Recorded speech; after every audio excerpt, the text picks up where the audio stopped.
আসসালামু আলাইকুম বন্ধুরা, এই যে আমাদের হাঁসগুলো দেখতে পাচ্ছেন, এগুলোর বয়স কিন্তু আজকে 47 দিন।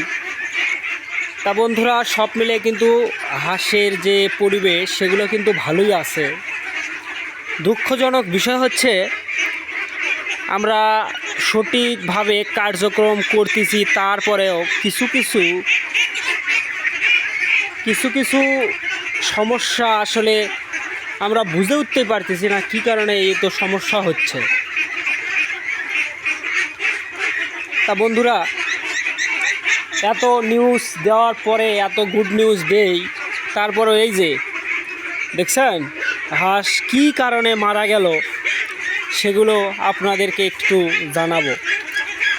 সেগুলো হচ্ছে আমাদের যে হাঁসগুলো মারা গেছে, এগুলো কয়েকদিন যাবৎ কিন্তু বন্ধুরা খাবার বন্ধ করে দিছে।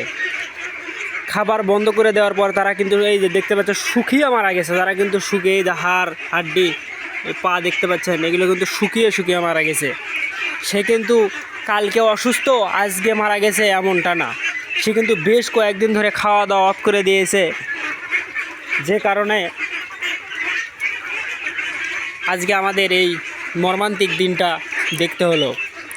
তা বন্ধুরা, আপনারা যারা হাঁস পালন করেন তারা কিন্তু এই জিনিসটি খেয়াল রাখবেন, কী কারণে হাঁস খাওয়া দাওয়া অফ করে দিয়ে কিছুদিন পরে মারা যাচ্ছে। আরেকটা ঘটনা হচ্ছে বন্ধুরা, হাঁসের যে সমস্যা সেটি হচ্ছে হাঁস একে অন্যের কিন্তু লোম কিন্তু তুলে তুলে ঠুকরে খাচ্ছে। এই যে ঠোকরা ঠুকরির যে সমস্যাটা, এটা কিন্তু বড় একটা আকার ধারণ করেছে। আমাদের ইতিমধ্যে আমরা দেখেছি প্রায় 40-50-টির উপরে এই রকম সমস্যা দেখা দিয়েছে। আসলে এদের কি সমস্যা? এদের সমস্যা হচ্ছে সালফাইড, ক্যালসিয়াম, ফসফরাস, এগুলোর সমস্যার কারণে তারা ঠোকরাঠুকরি করে। খাদ্যের ভিতর যখন এই ধরনের প্রবলেম তারা পায়, তারা এই ধরনের যখন মেডিসিন পায় না, তখন কিন্তু এই ধরনের সমস্যায় ভোগে।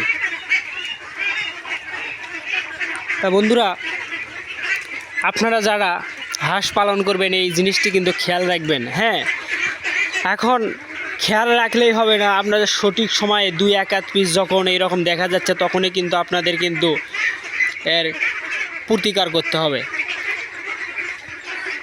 তা আমরা কী ধরনের খাবার খাওয়াচ্ছি বা কী ধরনের এই আপনার ঠোকরাঠুকরির কারণে কি খাওয়াচ্ছি সেটা আপনাদেরকে জানাবো। সেটি হচ্ছে আমরা খাওয়াচ্ছি এসিআই